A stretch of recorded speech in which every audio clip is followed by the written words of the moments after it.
እንኳን ደህና መጣችሁ። ዛሬ የምናየው ርዕስ እውነት ለመናገር በጣም ለየት ያለ ነው። ብዙ ጊዜ የምናስበው የመዳን ታሪክ ከስሜታዊ ጎኑ ብቻ ሳይሆን ልክ እንደ አንድ ታላቅ የሕግ ክርክር የንብረት ባለቤትነትን የማስመለስ ጉዳይ አድርገው የሚያቀርቡ ምንጮች አሉ። ታሪኩ በሁለት ቁልፍ ተዋናያን ዙሪያ ነው የሚያተነትነው፣ የመጀመሪያው አዳም እና የመጨረሻው አዳም። እስኪ ገባ ብለን እንየው። ይሄ የተፈር ፍርድ ቤት ድራማ እንዴት እንደተከናወነ እንመርመር። በጣም ደስ የሚል አቀራረብ ነው። በእርግጥም ምንጮቹ የሚያሳዩን ይሄንን ነው። ያው ጉዳዩ የኃይል ፍልሚያ ብቻ ሳይሆን ሕጋዊ መሰረት ያለው የስልጣን ሽግግር ነው። ከመጀመሪያው የሰው ልጅ ውድቀት፣ በዛም ምክንያት የጠፋው ግዛት እና ያንን ግዛት ለማስመለስ የተከፈለው ዋጋ እና የተገኘው ድል፣ ይሄ ሁሉ እንዴት እርስ በርሱ እንደተሳሰረ ስንመለከት በጣም አስገራሚ ነው። እሺ እንግዲያው ከመነሻውን ጀምር። በመረጃዎቹ ውስጥ ጉልቶ የወጣው ሐሳብ ፍርድን የማስፈጸም ሥልጣን ከአብ ወደ ወልድ መተላለፉ ነው። ዮሐንስ ወንጌል ላይ አብ በማንም ላይ አይፈርድም፣ ነገር ግን ፍርድን ሁሉ ለወልድ ሰጥቶታል። ይሄ ለምን አስፈለገ? ዝም ብሎ የሥራ ክፍፍል ነገር ነው? በፍጹም አይደለም። ይህ በጣም መሰረታዊና ወሳኝ ነጥብ ነው። ጥቅሱ ራሱ እኮ ቀጥሎ ምክንያቱን ይናገራል። ሰዎች ሁሉ አብን እንደሚያከብሩት ወልድንም ያከብሩት ዘንድ ነው። ስለዚህ የስልጣን ሽግግሩ ዋና ዓላማ የወልድን መለኮታዊ ክብርና ማንነት ማረጋገጥ ነው። ከአብ ጋር እኩል መሆኑን በተግባር ማሳያ ነው። ከዚህም ባሻገር ይህ የፍርድ ስልጣን የተሰጠው በዘፈቀደ አይደለም፣ ስልጣኑን በተግባር ስላረጋገጠ ነው። እንዴት ነው ያረጋገጠው? በመስቀሉ ላይ በተገኘው ድል። ዮሐንስ ላይ አሁን የዚህ ዓለም ፍርድ ደርሷል፣ አሁን የዚህ ዓለም ገዢው ወደ ውጭ ይጣላል ይላል። ይህ ማለት መስቀሉ የድል ዋንጫ የተነሳበት ቦታ ብቻ ሳይሆን የፍርድ ችሎትም ነበር ማለት ነው። በትክክል ፍርድ የተላለፈበት ችሎትም ነበር። የሰይጣን ስልጣን የተገፈፈበትና የተሸነፈበት ሕጋዊ እወጃ ነው። ቆላስይስ ላይ ያለው ሐሳብ እዚህ ጋር ይገናኛል ማለት ነው። ገፎ በግልጽ አሳያቸው የሚለው ያ ምስል በጣም ግልጽ ነው። እጅግ በጣም ግልጽ ምስል ነው። በወቅቱ ያው የሮማውያን ጦር ትልቅ ድል ሲያደርጉ የተማረኩትን የጠላት ንጉሶችና ሹማምንት በሰንሰለት አስረው በከተማው ጎዳናዎች ላይ ያዞሩ የድል ሰልፍ ያደርጉ ነበር። ይህም ሽንፈታቸው ምን ያህል ፍጹምና ሕዝባዊ እንደሆነ ማሳያ ነበር። ጥቅሱ እየተጠቀመ ያለው ይህንን ምስል ነው። ክርስቶስ በመስቀሉ ላይ ያደረገው ድል በመላው መንፈሳዊው ዓለም ፊት የሰይጣንንና የሰራዊቱን ስልጣን የገፈፈበትና ያዋረደበት ሕዝባዊ የድል ሰልፍ ነበር እያለ ነው። በቃ ሽንፈቱ ፍጹም ነው።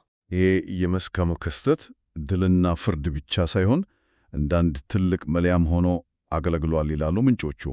ፈጣሪ ሰው ሆኖ መምጣቱ በራሱ አንድ ፈተና ነበር የሚለው ሐሳብ በጣም ያስገርማል። ይህንን ትንሽ ብናብራራው። አዎ ይህ በጣም ጥልቅ ሐሳብ ነው። አስቦ እስኪ ፈጣሪ ማይታየውና ሁሉን ቻይ የሆነው አምላክ ደካማ በሆነው የሰው ሥጋ መገለጡ በራሱ ለመላው ፍጥረት የቀረበ ጥያቄ ነበር። እውነተኛ ማንነታችሁ ምንድነው? የምትታዘዙት ኃይልና ግርማን ነው ወይስ ፍቅርና ትሕትናን የሚል አይነት ፈተና።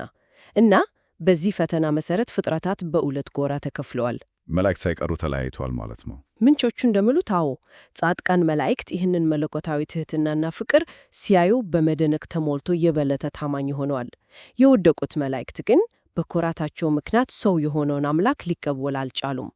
ለእነሱ ይህ ውርደት ነበር። ስለዚህም አልተቀበሉትም ብቻ ሳይሆን ሰዎች እንዲገድሉት አነሳስተዋል። ይህ ድርጊታቸው የውስጣቸውን ዓመፅ ፍንቶ አድርጎ አሳይቷል። ይኸው ክፍፍል በሰዎች መካከልም ተንጸባርቋል ማለት ነው። ልክ የወይን እርሻው ምሳሌ ላይ እንደተጠቀሰው። ልክ ነህ።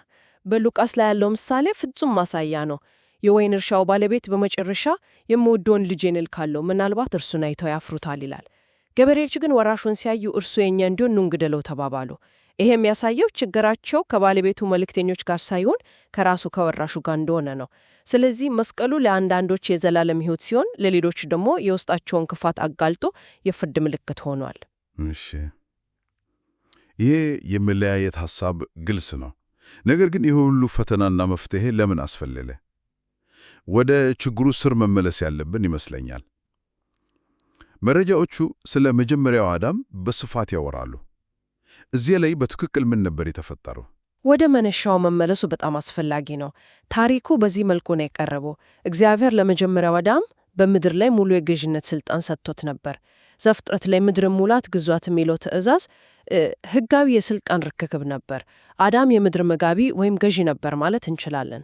ልክ ንጉሥ ለአንድ ክፍለ ሀገር አስተዳዳሪ እንደሚሾም አይነት ነገር። በጣም ጥሩ ምሳሌ ነው። ልክ እንደዛ ንጉሡ ለአስተዳዳሪው ሙሉ ስልጣን ይሰጠዋል። ነገር ግን አስተዳዳሪው ተጠሪነቱ ለንጉሡ ነው። ችግሩ የተፈጠረው እዚህ ላይ ነው። ያ አስተዳዳሪ አዳም ለንጉሡ ከመታዘዝ ይልቅ ለንጉሡ ጠላት ለመታዘዝ ሲመርጥ ሕጋዊ አንድምታ ነበረው። ሮሜ ላይ ለመታዘዝ ራሳችሁን እንደ ባሪያዎች አድርጋችሁ ለምታቀርቡለት ለዚያ ለምታዘዙለት ባሪያዎች እንደሆናችሁ አታውቁምን ይላል። አዳም በፈጽሞ አለመታዘዝ የኃጢአት ባሪያ ሆነ።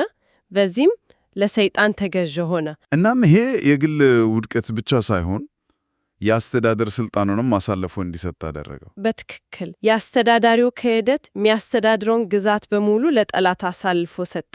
ለዚህ እኮ ነው ሰይጣን በሉቃስ ወንጌል ላይ ኢየሱስን ሊፈትነው ሲመጣ በድፍረት ይህ ሁሉ ስልጣንና ክብሩ ለእኔ ተሰጥቶኛል ሊል የቻለው።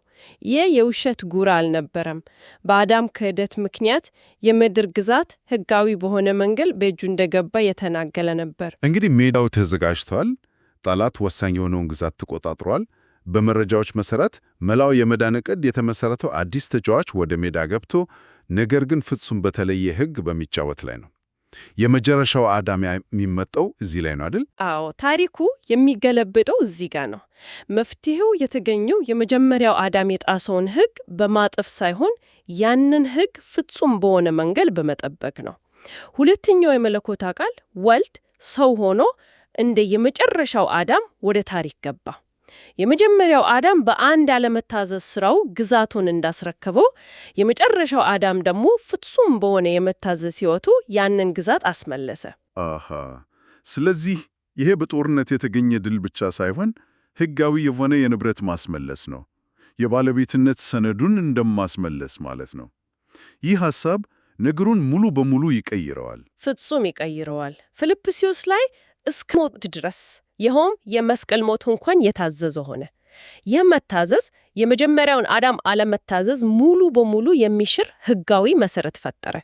እናም የሰው ልጆችን ከኃጢአት ባርነት ነፃ ማውጣት ብቻ ሳይሆን አዳም አሳልፎ የሰጠውን የገዥነት ስልጣንን አስመለሰ። ይህ ደግሞ ከውርስ ጋር ወደ ተያያዙ ሐሳብ ይወስደናል። ጽሑፎቹ ወልድ የሁሉ ወራሽ እንደሆነ ደጋግመው ይናገራሉ።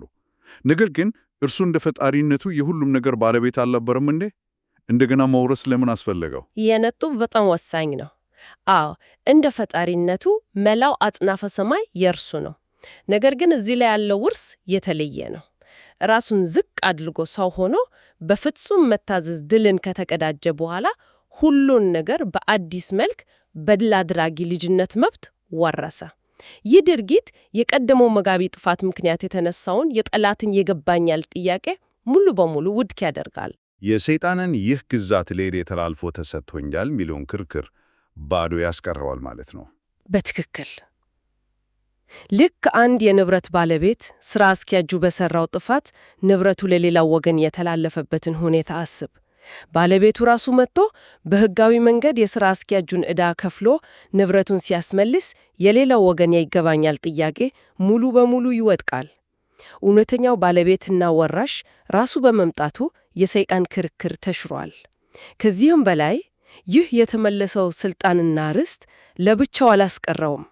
እንዴት?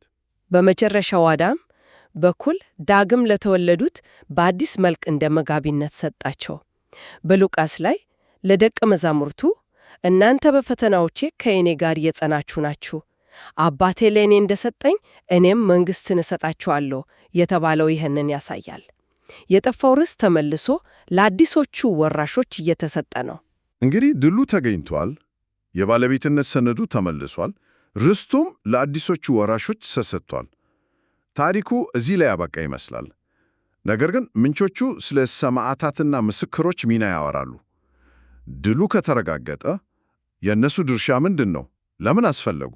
ይሄ ምናልባት ከሁሉም በላይ ጥልቅና የመጨረሻውን ምዕራፍ የሚመለከት ጥያቄ ነው። ድሉ በሕግ ደረጃ ተረጋግጧል፣ ነገር ግን ፍርዱ ገና አልተፈጸመም። በፍርድ ቤት ቋንቋ ብይን ተሰጥቷል፣ የቅጣት አፈጻጸሙ ግን ገና አልተካሄደም። የምስክሮቹ ሚና የሚመጣው እዚህ ላይ ነው። ይህንን ትንሽ እናብራራው። የምስክርነት አስፈላጊነቱ ምንድን ነው? የሰይጣን ዋና ክስ ምን ነበር? የእግዚአብሔር ትእዛዛት ለደካማ ፍጡራን አይመጥኑም፣ ሊጠበቁም አይችሉም። ስለዚህ ሕጉ ራሱ ኢፍትሐዊ ነው የሚል ነው። ክርስቶስ ፍጹም በሆነ ሕይወቱ ይህንን ክስ ውድቅ አድርጎታል። አንድ ፍጹም ሰው ሕጉን ሊጠበቅ ይችላል የሚለውን አሳይቷል። ነገር ግን ሰይጣን እርሱ መለኮታዊ ስለሆነ ነው የቻለው፣ ተራ የሰው ልጆች ግን አይችሉም የሚል የመጨረሻ የመከላከያ ክርክር ሊያቀርብ ይችላል። ገባኝ። ስለዚህ ምስክሮቹ ሚና በተራ የሰው ልጅ ድካማ ውስጥ ሆነው በመንፈስ ቅዱስ ኃይል በመታገዝ የእግዚአብሔርን ትእዛዛት እስከ ሞት ድረስ መጠበቅ እንደሚቻል በተግባር ማሳየት ነው። የሰይጣንን የመጨረሻ ክስ የሚያፈርሱት እነሱ ናቸው ማለት ነው። በትክክል ልክ ነህ። እነሱ ኤግዚቢት ኤ ናቸው። የእነሱ ሕይወትና መስዋዕትነት የእግዚአብሔር ጸጋ በወደቀው የሰው ዘር ውስጥ ምን ያህል ሊሰራ እንደሚችል የሚያሳይ ሕያው ማስረጃ ነው። ለዚህ ነው ራእይ ላይ በሰማይ ላሉ ሰማያታት እንደናንተ የሚገደሉት የወንድሞቻቸውን ቁጥር እስኪፈጸም ድረስ ገና ጥቂት ዘመን አርፋችሁ ቆዩ የተባለው። መሲሁ ለመጨረሻው ፍርድ ይህንን የተሟላ የምስክሮች ቁጥር እየጠበቀ ነው። ይህ እንግዲህ ሮሜ ላይ ፍጥረት የእግዚአብሔርን ልጆች መገለጥ በናፍቆት ይጠባበቃል ከሚለው ጋር ይገናኛል። ፍጥረት በሙሉ የዚህን የፍርድ ቤት ድራማ የመጨረሻውን ማስረጃ የጠበቀ ነው ማለት ነው። አዎ፣ ፍጥረት ሁሉ ዕጣ ፈንታው ከዚህ ምስክርነት ጋር የተቆራኘ ነው። የሰው ልጅ ውድቀት ፍጥረትን በሙሉ ለከንቱነት አስገዝቶታል ይላል ሮሜ 8። ስለዚህ የሰው ልጆች በእግዚአብሔር ጸጋ ከፍ ብለው እውነተኛ ማንነታቸውን ሲገልጡ ያኔ ፍጥረትም ከባርነቱ ነፃ ይወጣል። ስለዚህ መላው አጽናፈ ሰማይ የዚህን የመጨረሻውን የሰው ልጆች ታማኝነት ምዕራፍ በጉጉት እየተነፈሰ ይጠብቃል። እንግዲህ የዛሬውን ውይይት ስናጠቃለል ከጠፋው የባለቤትነት ሰነግ አንስቶ እስከ ተመለሰው ርስት ድረስ ያለውን አስደናቂ የሕግና የመንፈስ ጉዞ ተመልክተናል። የመስቀሉን ሚና እንደ ታላቅ የፍርድ ችሎትና መለያነት፣ የመጀመሪያው አዳምን ክህደትና የመጨረሻው አዳምን ሕጋዊ ድል አነጻጽረናል።